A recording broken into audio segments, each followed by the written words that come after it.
Hello, all you cormaline surveyors out there, and welcome to Undeclared Bajor. My name's Fletcher, about to say hello is Data. Yo! Today we're going to recap and discuss Season 5, Yep, big difference. Episode 2, The Ship of Deep Space Nine. Alternate title, The Red Shirt Who Almost Made It. I mean, he was a gold shirt. Spiritual. Yeah, okay. I mean, does it count as a red shirt? He came back. He was in a previous episode. He came back. Maybe it wasn't enough to stick, apparently. So. Yep. Just in case this is your first time watching Star Trek Deep Space Nine, or you've never even watched it before, we will attempt to only discuss spoilers up through this episode, but all other spoilers are on the table. The ship originally aired October 7th, 1996. It was written by Hans Beimler, story by Pam Wigginton and Rick Kaysen. So, oh boy, it's one of these. And directed by Kim Friedman. Okay, let's see. Pam Wigginton did this episode of Deep Space Nine, as far as Star Trek is concerned, and on her IMDb is this episode of Deep Space Nine. Okay, so it definitely is one of these. Yeah, I hope. Is it Wigginton or Wigginton? I don't know. Also, with Rick Casson, however you want to say it, he's also just got this one credit. Some of these guys who just apparently walked into the writer's office and pitched an idea and then vanished into history. Yeah, and I'm not finding any more information about them in the notes on this either. It's just, yep, there we go. It happened. Just another mystery story pitching duo. It's not even like they wrote a book about somebody that Ira Stephen Bear really liked, right. And so they got hired. Who did that guy write the biography of? Like Sam Peckinpah or something? Yeah, I think that's what it was. So somebody random. Yeah, so maybe these guys wrote a biography, or I don't know. Anyway, deep in the Gamma Quadrant lies the planet Torga 4, where Captain Sisko and crew conduct a geological, or Torga 4-ological, survey to study the abundant deposits of the well-known substance, cormaline. It just seemed like such a bad idea to me. I mean, I get they're like, well, we're 3 weeks away from Dominion territory, but it's like, do you really want to try to like set up a mining operation in the Gamma Quadrant at this point? I mean, you don't understand. This is cormaline we're talking about. Let's see if cormaline's ever been mentioned before. Here we go. It comes up in the Voyager episode Caretaker. Oh. And then in this episode, and then in a future DS9 episode, and that is it. So this has actually been established before in the Star Trek universe. Okay. Yeah, the Kazon Ogla maintained a cormaline mining camp on Ocampa in that first episode of Voyager. Oh, sure. Oh, is that the mining camp where they rescued Neelix and what's-her-face from or something? Well, yeah, her. Like, Neelix they found in space, and then he's like, oh, hey, I know these guys who will totally be able to help you. You'll just have to trade them water. And then when they get there, he's like, I want to trade all this water for my girlfriend. Who can remember this stuff? Anyway, this is apparently the most important scientific mission ever undertaken in the Gamma Quadrant, as not only does the away team have more than 2 people, but also there is a full support crew back on the runabout in orbit. But not so important that they brought the Defiant into enemy territory. Well, you got to leave the Defiant at Deep Space Nine to guard it. Mm-hmm. I think we established that in the last episode or something. Also, it's kind of amazing that they arrived to their destination without some random alert sending them on some crazy unrelated adventure. Well, they got lots of random alerts, but they were like, this cormaline's really important, though. It's like, there's a crashed Vulcan ship and they have only hours to live. It's like, no, we're pushing forward to the cormaline. Send somebody else to check that out. Right.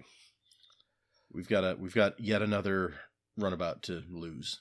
Yep. Which one is this? I was about to say, did we find out which one this was?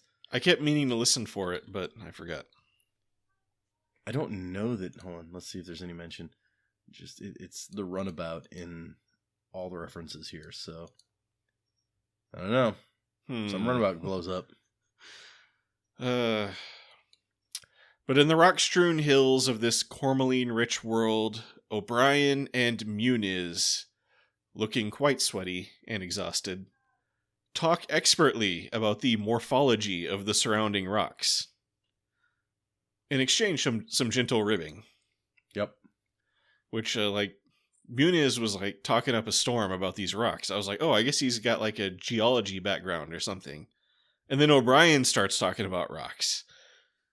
And I was like, oh, did everybody just do their homework before this mission, or? Well, I mean, it's probably all in the briefing. It's very important to... Yeah. If you're going to go hunt down the cormaline deposits, you need to know all about this stuff. You need to look at the morphology of the rocks and check the level of erosion on them. Very important. Yep. This apparently successful survey mission is interrupted, however, when the runabout calls in the sighting of an unknown ship about to crash on the planet. They watch the ship streak through the atmosphere and then beam to the crash site, which they quickly identify as an upside-down Jem'Hadar warship. Don't worry about the fact that it doesn't look anything like a Jem'Hadar warship. Well, now they've seen it from the bottom before. It's fine. Muniz, in some jovial banter with the chief, finds a big door to the inside.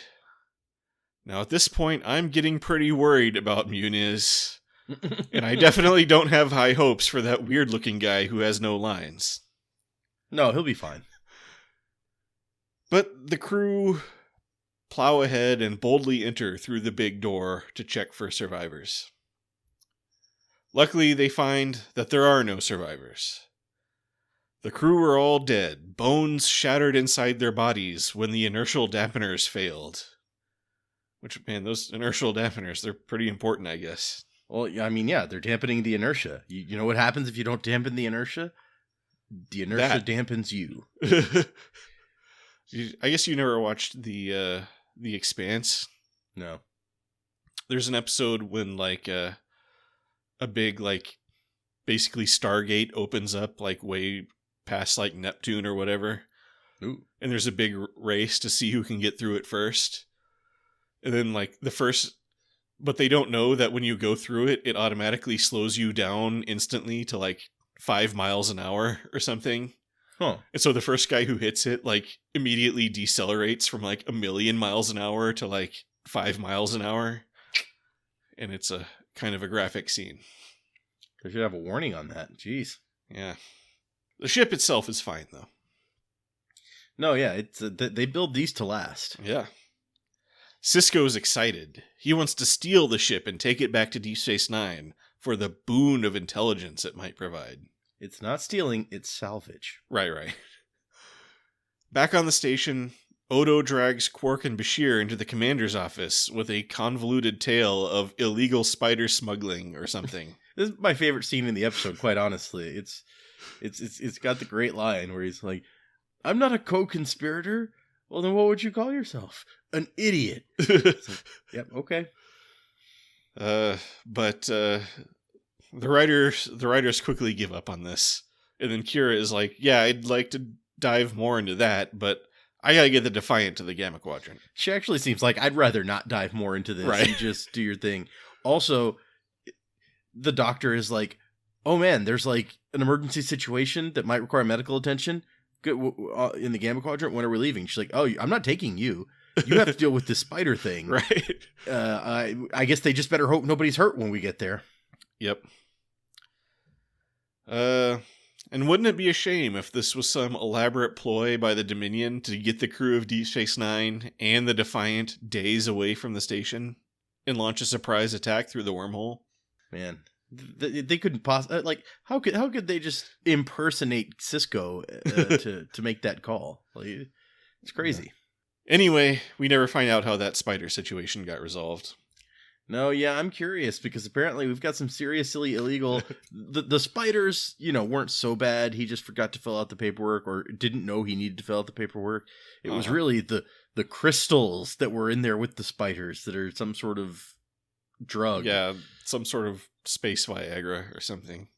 And honestly, I'm not sure how you involve Bashir in that. It's like if I place an order with a local shop for something and they have it shipped to them, but they include other stuff that they plan on taking out before they give me my order, how is that my fault? I don't know. Maybe Quark was like, he had this elaborate thing where he convinced Bashir to order the spiders, but the whole time he was planning on putting the crystals in with the spiders or something. I don't know.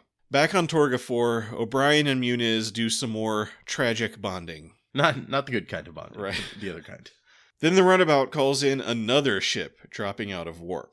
Then the runabout and her crew immediately all get blown up. So, not only was there one Dominion ship that, I guess, the inertial dampeners just cut out in the middle of warp or whatever, and they died. Okay, fine, crash, whatever. I mean, I guess that planet was just like in their flight path after that, and nobody was there to go around it. Sure, and they asked the question. It's like, well, what's a Dominion ship doing like weeks away from Dominion territory? But then there's a second one. And this question, that first question is never even answered. So no, it is not addressed at all. It's asked but not answered. But I'm just like, well, why are there two? Yeah, like that's even weirder than there being one. I think somebody should definitely investigate this. And I thought at first it was like, oh, well, maybe like the founder sent out a distress call or something, and that's why the second ship has shown up. But if the founder could, after the emergency occurred, if the founder could operate equipment, they could have stopped the ship. So I don't know. This is a good point. I think I'm going to declare that the nitpick of the week. A new segment I want to start up. Okay, I'm down for it. Because yes, that is actually a very good question. The away team quickly find themselves neck deep in Jim Hadar. And down goes weird-looking guy. So apparently this guy, Ensign Hoya, is the first Benzite. Oh, I'm sorry. Maybe that's not weird-looking guy. Sorry. There's a person in the episode, Ensign Hoya, who's the first Benzite female seen on Star Trek. Right. And the first one without a visible breathing apparatus. Yeah, she was up on the runabout. Okay. But yeah, it says that Michael Okuda says, there's been some advances in Benzite technology since they were introduced in the Next Generation, so they don't need those like big breathing apparatuses anymore. Sure, why not? So that's good to know. Right. The rest, besides weird-looking guy, flee into the upside-down ship, but Muniz takes a gut shot from a Jim Hadar gun. Oh, now you got me trying to remember what weird-looking guy's name is, because they say it because he had the med kit. Well, they say everybody's name at the end. Oh, that's true, too. But it was like, oh, you got the med kit? No, so-and-so had that. Like, dead guy had that. But all the main characters are fine. Fortunately, yeah. Yeah. Strangely, the Jim Hadar don't come after them. Nope. O'Brien sees to Muniz, who tries to play off his wound as no worse than a transporter burn, which... Transporter burn? Yeah, not a thing we've ever heard of, as far as I know. Suddenly, I'm a lot more nervous about going in a transporter. You and McCoy and many other doctors. It's like, when you understand too much about how the process, it's just it's no good. So, under trivia for this episode, it's like, Jim Hadar weapons induce cellular disruption with the explicit intention of killing anyone they hit slowly, so that they will be a distraction for their comrades. Nice. It's So very that's very on point for the Jim Hadar. Yeah, very on brand. I agree. So it's just, I don't know if that's explained. I don't recall if that's explained in a later episode or what, but it's just thrown in here as trivia. Sure. Or some memory alpha guy extrapolated it from what we saw in this episode. Could be. So O'Brien bandages Muniz with his torn off sleeves, and then Muniz calls O'Brien his hero, dooming himself to certain death. Yeah, clearly. So, we skipped over the bit, but there's a note in here. You know, when Muniz teases O'Brien about how Ireland doesn't have any mountains. Sure. The note in here says, this seems to be a nod to the 1995 film, The Englishman Who Went Up a Hill and Came Down a Mountain, which starred Colomini.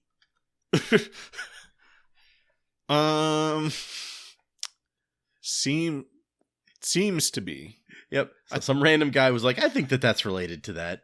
they talked about mountains and hills, so clearly, right. must be. Yeah. I mean, Colin Meaney was in that movie, so. Yeah. Although, didn't that movie take place in Wales? I never actually saw it, and I know we've talked about it before. Right. But let's That's see. the one thing I remember about that movie. He plays Morgan the goat. I remember that was a thing. Let's see. During World War One, yes, a Welsh village. They go to the Welsh village of Fifnegur to measure its, quote, mountain. Classic Wales. Yep. Soon they get a call from Kilana, the Vorta in charge of the attacking Jem'Hadar, who wants to talk to Sisko. Of course, she already knows all about the captain, and does some mild hitting on him. She read Wayun's report, which he apparently sent at some point before he got blown up. Yeah, was filed sometime after, his conversation with Sisko, but before he got disintegrated. So I offered to make him the king of the Federation, and he said no. End report. Yeah. Apparently, so the character of Kilana, whatever, was written to be Eris, that first Vorta that we met. Oh, the one with magic powers? Yes. But the actress who played Eris, Molly Hagan, was unavailable. This was the second time producers had tried to get her back for a role. The first time being The Search Part 2, where her role was taken by Borath instead. Mm. So I think after this, they were just like, fine, we're going to stop asking. She's just never available. Yeah. Well, I guess good that she's keeping so busy, at least. Yeah, good for her. Unless she's like busy being in jail or something. Possible, I suppose, yep. Sisko tries to claim salvage rights on the ship.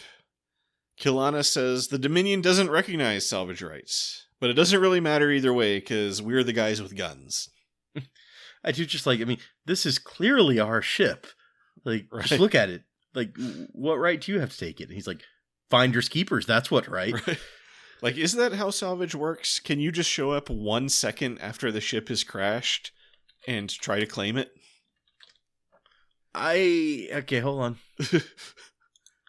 Hold on, let's see. The basis of maritime salvage law. The principle of maritime law whereby any person who helps recover another person's ship or cargo in peril at sea is entitled to a reward commensurate with the value of the property saved. The vessel must be in peril, either immediately or forthcoming, and the salvor must be acting voluntarily under no pre-existing contract. Okay. But that's for peril. What about,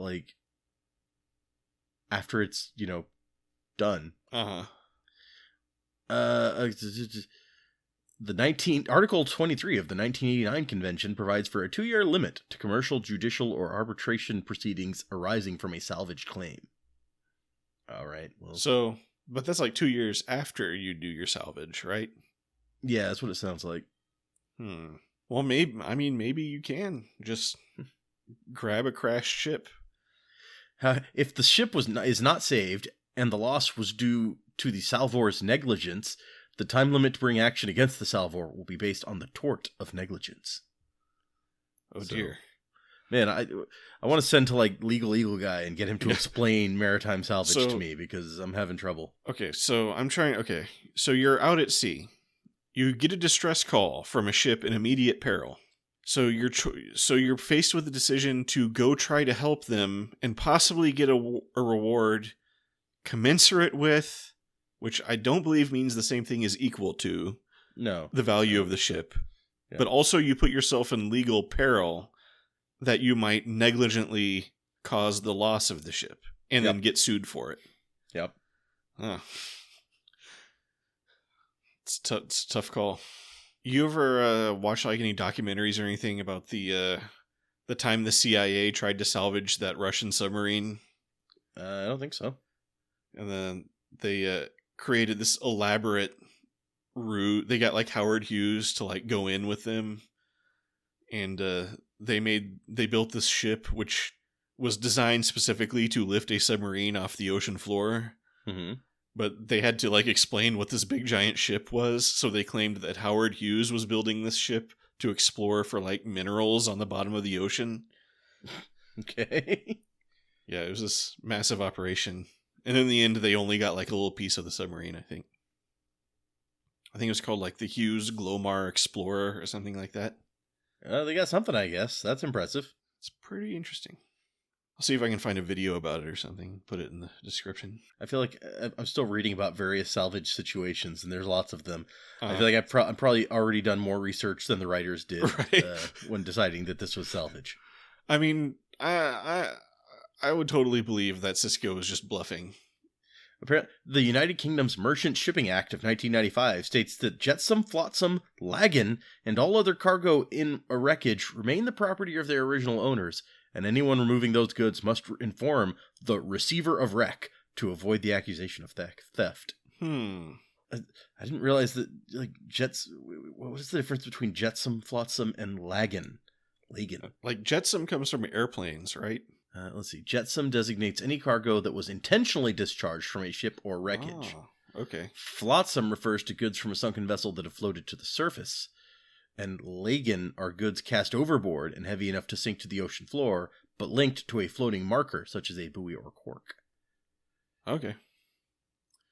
Wow. All right. How educational. There you go. And vocabulary lesson. Yeah, everybody stop listening to the episode now. But not the diehard Flotsam and Jetsam fans right. from The Little Mermaid. Okay. Anyway, while Kilana tries to distract Sisko with a nice plate of strawberry waffles, a lone Jim Hadar beams into the ship. I was also super suspicious of the claim that these were not poison. Right. Well, why did you bring these delicious-looking waffles with you to this, like, negotiation? She just likes waffles. You know, what are you going to do? But Sisko turns down the waffles, as well as Kilana's offer for a free ride back to Deep Space Nine if they leave the ship alone. Yeah, it's hard to trust them to live up to that. Yeah. Given that we've seen in the past that they're real happy to just kill you. Oh, yeah. Negotiations fall apart completely when Dax and O'Brien run across the Jem'Hadar infiltrator and Muniz shoots him, sealing his fate even further when he tells O'Brien he taught him everything he knows. Back inside, the crew puzzle over why they would only send in one Jem'Hadar with a knife to plant this strange-looking sensor device. It's a great question. Yep. At this point in the episode. Muniz is not doing great. Apparently, Jem'Hadar disruptors, as we discussed, have some kind of anticoagulant properties. Muniz is sure he's a goner, but the chief tells him he's not going to die, which means he definitely is going to die. Obviously, you're not a main character enough. Oh yeah, for the you're not going to die to sink in. Yeah, if that was Worf, yeah, obviously, but he's got the bitter irony card, but it does lead against him. Yeah, it does lead to the beginning of what I feel to be just like the oddest Worf like storyline, where he's just determined that to loudly proclaim that everyone needs to accept that this guy is going to die. And I'm like, we've never seen Worf do that before. Like, this is just mean. Yeah. Later, while they investigate the mysterious ship, Dax tries to reassure O'Brien about Muniz, but Worf is just like, oh no, he's dead for sure. And then O'Brien gets mad and Dax drags Worf away. Dax is like, let's talk about diplomacy. Right. And it's like, Worf has been in these situations before. Right. He's never just been like, nah, screw that guy, he's going to die. He needs to accept it and move on. So I do not really know this guy, so I don't care. Sisko gets a call from Kilana who says, okay, my bad for the ruse, but want to talk again? You could totally trust me this time. Sisko goes back outside to hear her offer, which this time is like, okay, just let us run into the ship real fast and grab one thing we left in there, and then you can have the rest of it. Sisko naturally is skeptical and turns her down. Well, this is a bit of a weird one to me, because we've established they can beam in there if they feel like. Uh-huh. So, like, you're not really keeping them out. They are keeping themselves out. True. So I'm like, are you really that much worse off than you were before if you're just like, if you let them go in there? I don't know. I mean, the fact that they could beam in there and don't, clearly signals they have some kind of advantage they don't quite understand. Yeah. So why would you give that away? So these exterior scenes are shot in a place that we've seen before. Soledad Canyon, a gravel pit north of Los Angeles. It was in The Homecoming where they rescue Lee Nallis. It was in Indiscretion. Yeah. And some other stuff. And once again, it was super hot, apparently, when they filmed this. It said that temperatures reached 124 degrees Fahrenheit, which is 51 degrees Celsius for those of you who use the other measurement. And so the director is quoted like, we had bottles of water that we just like pour over our heads and to cool off. And then I'd call action. And by the time the take was over and I called cut, our clothes and hair were totally dry. So I felt sorry for the actors because they, couldn't do that.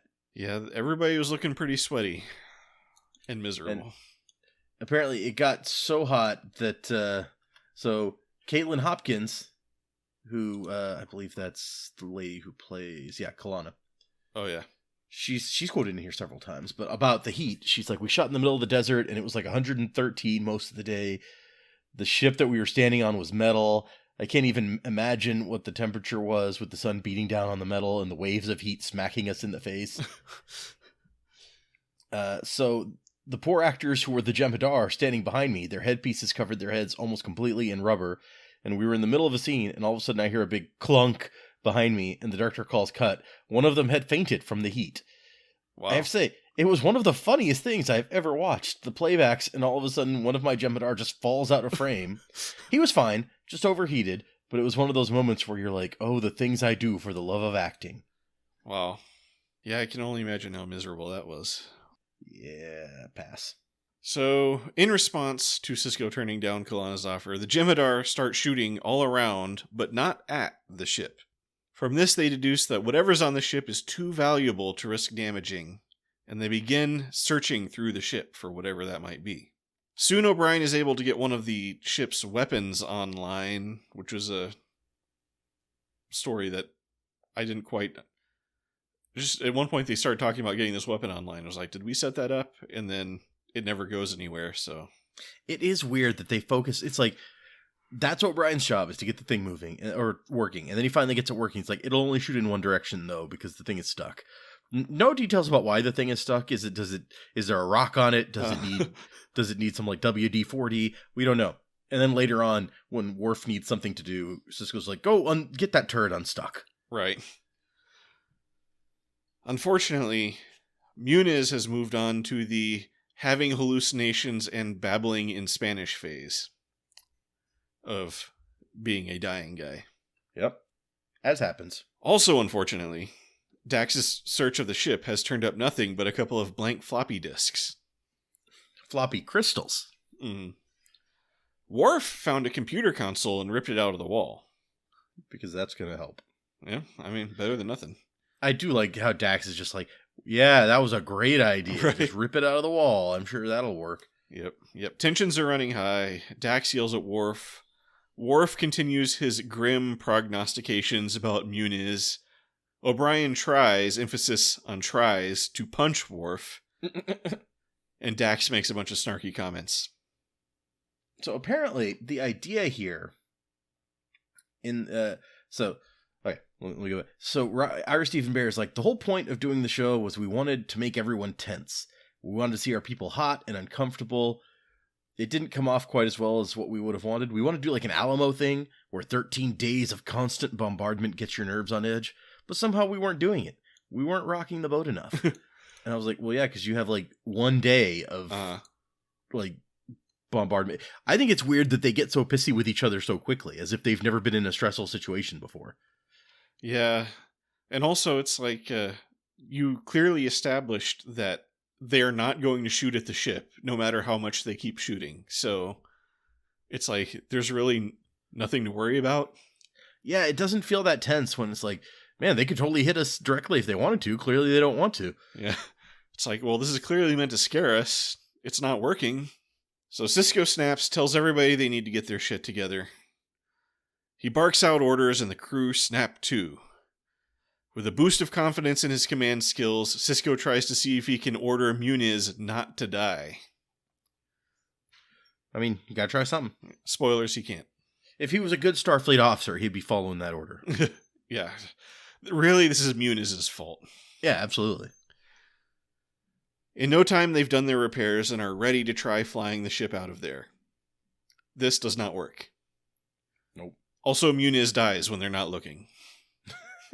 It's like O'Brien just turns to him and to make a comment, and it's like, oh, he's dead. Okay. Yeah, he's like, I need your help with these repairs. He's like, oh dear.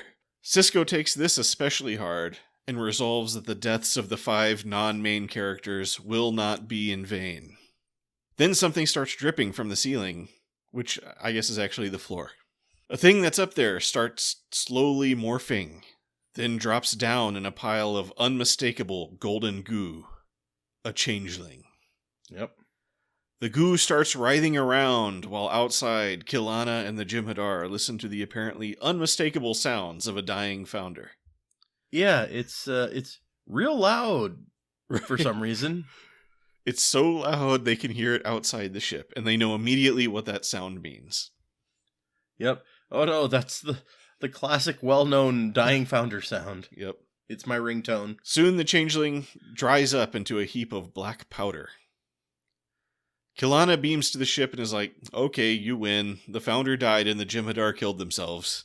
She claims her offer to let them take the ship had been genuine, which I have to call bullshit on. But her claim seems to wound Sisko that all the bloodshed could have been avoided. I mean, they really tried to make it a dramatic, like, if only we had trusted each other. If we only could have had trust, then this could have been sorted out. But I'm like, no, if you would have trusted them, your entire crew and you would be dead. So I mean, you trusted them enough to parlay for 1 minute, and they screwed you over immediately. Right. So I don't think that it's going to play. You were correct. You were correct, Sisko. Don't second guess yourself. Kalana scoops up some of the ashes of her dead god, then bitterly congratulates Sisko on the victory he's won for his gods, Starfleet and Federation and so on. Also, And Ashes then of I a guess- Dead God is a awesome, I don't know, book title or something. Album name, maybe. Sure, yeah. So if all her Jem'Hadar killed themselves, like, how's she getting home? Maybe she can fly the ship. Who knows? Or maybe I don't know what her story is from this point on. Like, She's going to stay here. yeah. I was like, is she gonna get like executed for failing to save the founder, or Maybe. So was the founder like hurt by also by the inertial dampener failure, but just Maybe. not enough to die immediately? They just died way later. Yeah, maybe they were up there dying slowly the whole time. I don't know. I feel like if they could move at all, they could have gotten out of the ship without too much trouble. Yeah, I was like, why not just slowly ooze your way out of the ship? Or, turn into a bird and fly out super fast. I mean, just, you can impersonate whatever they were impersonating. So They must have just been too injured, I guess, or something. I don't know. Try throwing a bowl of Jell-O against the wall real hard and see what effect it has. Afterwards, when they're back on the Defiant, towing the prize ship behind them, Sisko tries to make sense of what happened. Even though just a few episodes, he apparently had no problem leading a bunch of people to their deaths in the raid on the Iconian Gateway, this time I guess he's in the mood to torture himself over the high price in blood of their valuable bounty. I mean, if you recall, seriously, it's like they went down there and like a bunch of guys got stabbed immediately and they were like, oh well, let's keep going. Yeah, I mean, yeah, that's true. But you didn't have that moment of, all of this could have been avoided if only there had been trust. Right? If only we would have trusted them to not use the gateway to take over the galaxy. In the cargo bay, O'Brien sits by Muniz's coffin, talking to him. And then Worf comes in and is like, can I come sit by the coffin too? And Chief O'Brien's like, sure. And he goes and sits down. He has the thing about this Klingon tradition or whatever, Right. which is nothing like the other Klingon traditions we've ever seen regarding dead bodies. Yeah, well, you have to keep the predators away so that the soul can get out of the body this is we've learned before, this is a process that apparently takes some time, because you have to poke a hole in the body so that the soul can get out or something. Well, but like in the Next Generation, it was just like the soul leaves and then you do a screamy thing so that they know up in Klingon heaven that this guy's on the way. So I guess the death scream is to let them know that the soul will get there eventually. But we got to stay here and keep the predators from eating the body with the soul inside, because then I guess the predators would eat the soul too. Man, can't have that. Or something. Nitpick of the week. So this there's some notes in here about how this episode was popular among fans, but the producers were less thrilled. So we already heard from Meyer Stephen Bear about what he didn't like. Hans Beimler is like, the one thing we shouldn't have done was go outside the ship. I would like to have stayed inside and just kept the female Vorta as a voice saying, "Come out, Captain, you've got to trust me. You've got to trust me." The pressure, the steam would have built up a little more on the ship. But in the episode, Cisco actually beams out and has a confrontation with her, causing the tension to dissipate. Yeah, I was thinking that even during the episode, because it was like, oh, they're doing like panic room. And then immediately he goes outside to talk to the lady. I was like, oh, well, I guess not. And they also feel like the relationship didn't hit quite like they wanted it to between O'Brien and Munez, whatever. Our Stephen Bear says, the whole idea was to show that the engineers, the tech guys, have a brotherhood. We wanted to bond with O'Brien and this guy and have it mean something. But the scenes didn't play the way they should have. They didn't play like two guys who were really comfortable with each other. It wound up being about O'Brien and a guy who's dying. The audience doesn't care enough about Munez because they didn't see O'Brien's investment in Munez. I have to disagree. I felt like I saw a lot of O'Brien's investment in Munez. Yeah. I felt like they hammered that in pretty hard. There's a comment from Ronald D. Moore where he seems to agree, where he's like, it's a fairly solid episode, but I don't think the relationship with Munez plays as strong as it could have done. I was a little disappointed with some of the location work. I guess those are two unrelated complaints. If the location would have worked, then that Munez dynamic would have worked too. I can just tell. That's the secret problem. Apparently, Munez is born the same day has the same birthday as Jake. We find out. In the Sirach Lofton does not appear in this episode portion. Nice. Yeah.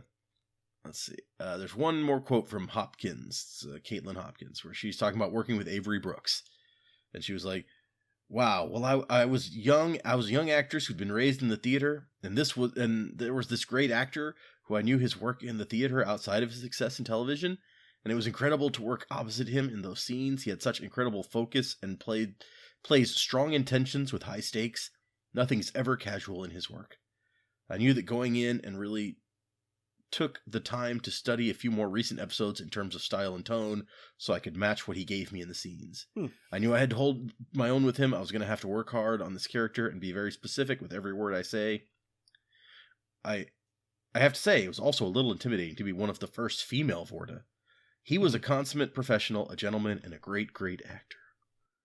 Well, I mean, I guess we've had like 2 female and 2 male Vorta now. Yeah. So, but if she wants to claim that, go for it. Sure. And then the only other thing in here is about the Spanish that Munez was saying, where it translates to the stars. Look, beautiful. In the night, beautiful. I thought for a while I thought he was like pointing at the changeling or something. Look, there's a changeling up there, guys. Yeah. But I've forgotten how to say it in English. Because I saw him. He kept going like, mira, mira. I was like, oh, why don't they all look at what he's pointing at? Well, it's weird that it comes across in Spanish since they all have the universal translators. Yeah. But, whatever. Yeah, apparently they can all go convincingly like into the Klingons and not be detected. It's true. Now I'm imagining it like they actually heard those words in English and we're the only ones who heard it in Spanish. Or, whatever language they hear things The viewer did not get universal translator this episode. Exactly. I guess we'll jump into reviews. How do you feel about the ship?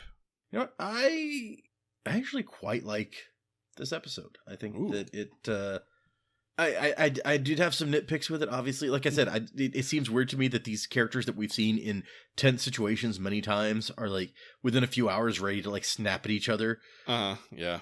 And I get now after hearing like what they were trying to do, why they wrote it like that. I just don't think that it makes a lot of sense. And also just the fact that they're here in the first place. I'm like, it's like, it feels like we're near to war with the Dominion. Is this really the time to be trying to set up new supply lines that lead weeks into the Gamma Quadrant? That seems like just asking for trouble, but whatever. Yeah. I mean, it's all worth it for that sweet, sweet cormaline. Cormaline, yeah. But on the whole, I like the concept. I like what it does for the overall story. I like the interactions with the Vorta. I feel like the two of them played together really strong, and that we are seeing once again like the Vorta are kind of consistent in the fact that they will just straight up lie to you with absolutely no shame to get whatever they want, and I think she played it well. Yeah, and so it's it does feel like. Not to the degree that Sisko gives it, where it's like, if only we had trusted each other. But it's like, I mean, seriously, you could have just been like, hey, one of the founders is in there. Can we get them back? And Sisko would have been like, I mean, yeah, we don't want the founder. Like, that's just going to be trouble for us. So like, it's not as dramatic as Sisko makes it out to be, but there is an element of that where it's like, man, if only you weren't such an obsessive liar, and you could have gotten what you wanted, they would have gotten what they wanted. Maybe he, Kike would have survived. I don't know that I don't know that it would have made a difference to his death, unless they were willing to like give some. Presumably, they have a treatment to counteract what their weapons do. Yeah, I don't know. I don't know if the Jem'Hadar would or not have a way to reverse their horrible weapons. Okay, no, that's fair. It's not exactly their style. But anyway, yes, overall, I like enough about the episode that I'm going to give it a commander. All right. Yeah, I mean, it's a little bit of a mixed bag, I feel like. I like the general thrust of the episode. I kind of like the panic room concept, even though just like the fact that the Jem'Hadar can apparently beam in and out whenever they want, and yeah, it undercuts that a little bit. The fact that just Sisko just keeps going outside, kind of like, yeah, like they said, takes away some of that tension. But I'm always happy to see some Vorta, some Jem'Hadar.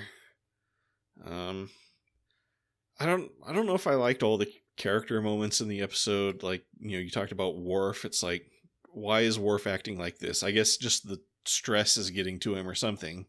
But that's very un-Worf. Yeah, I mean, they try to make it seem like, man, if only I could go out there and battle them. That's what then it would be okay. This not battling them is what's really getting to me. I like the part where he's like, I've got a game I'd like to play. I was just like, is it called Stabopoly? it's stabbing. It's like Candyland, but with stabbing. Right.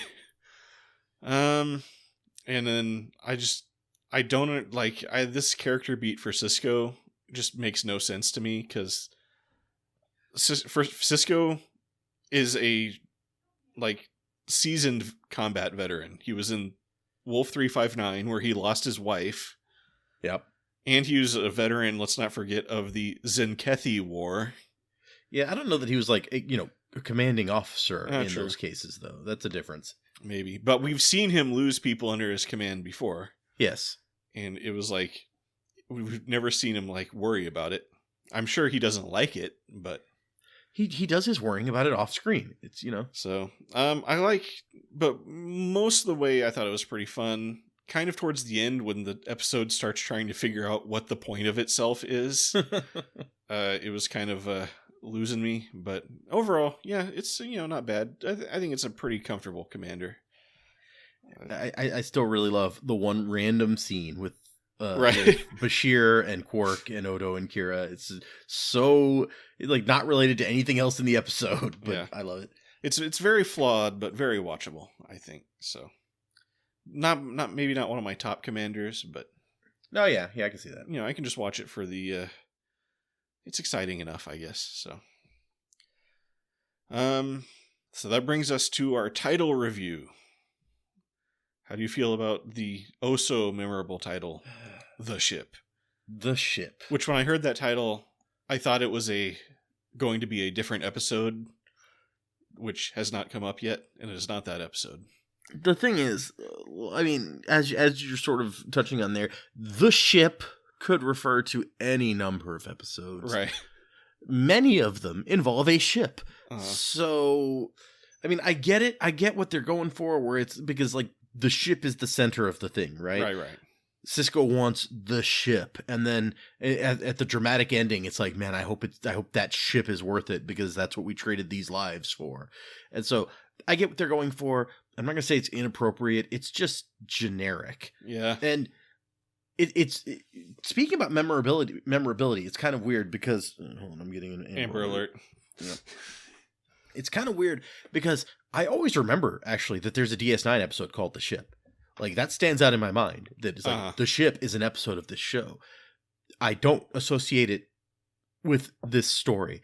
Honestly, half the time I'm like, The Ship, is that what the episode is called when the Defiant shows up? Right. Or the episode when they steal the Defiant? Yeah. Which is the episode that's actually called Defiant. Yeah, right. So it's appropriate. It's in a way even memorable. And I might even call it like a little bit like clever that because thematically it fits very well with what the episode is saying. But it's so generic, right?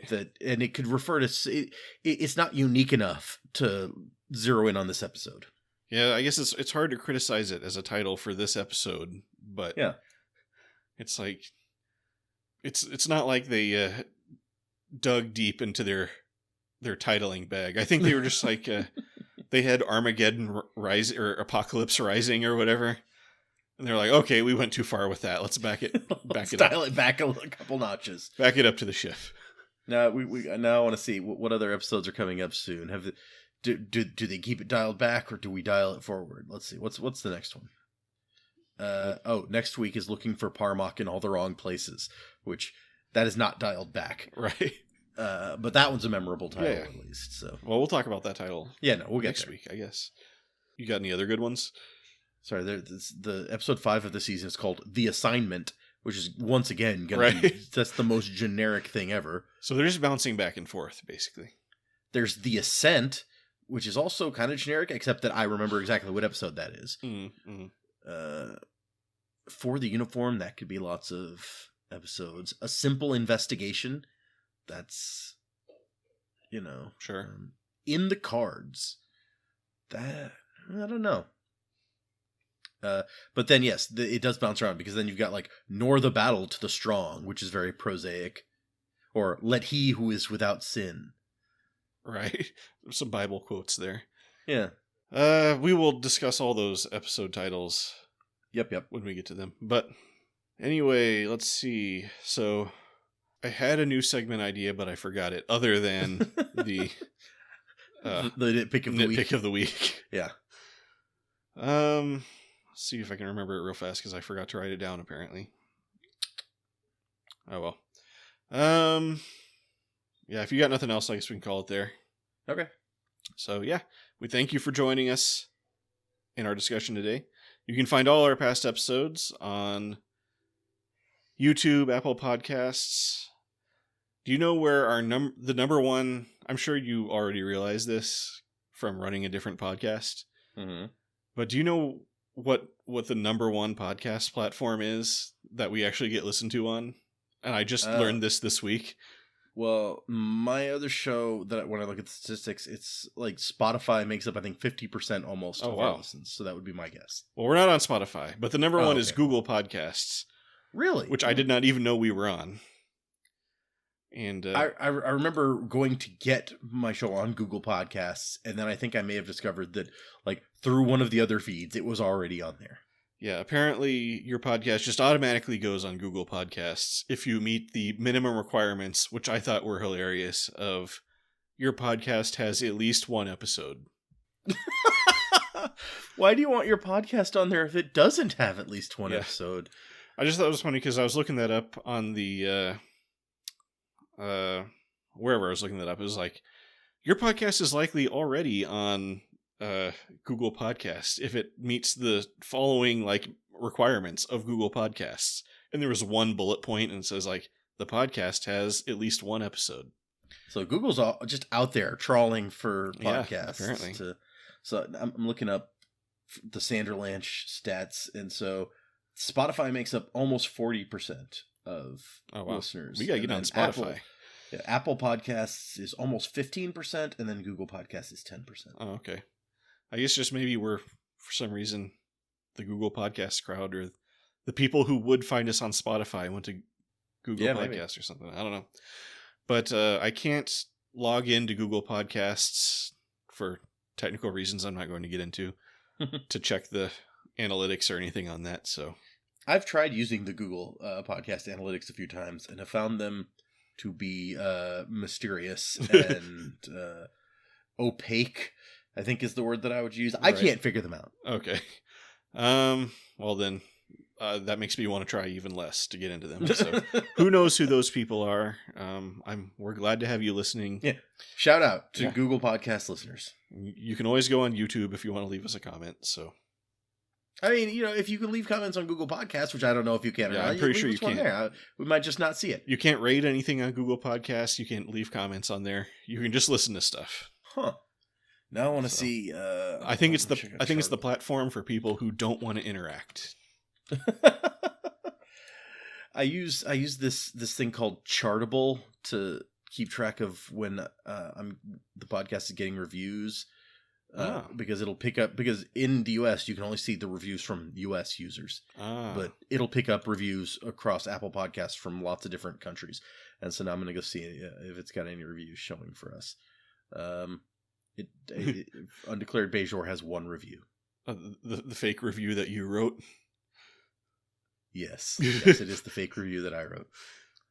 I honestly did not remember writing this until I started reading it, and I was like, oh yeah, DS9, more like DS Fine. Right.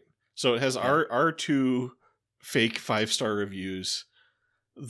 Someone gave us a 1-star, and then that's it. So if you're out there and you want to give us a better review, a worse review if you want, man. I don't. You do you. Definitely nobody's still listening at this point, but anyway, yeah. My name is Fletcher. About to say goodbye is Data. Bye. We look forward to seeing you for our next discussion, but until then, remember, don't stand between me and the blood wine or the strawberry waffles, because they are delicious.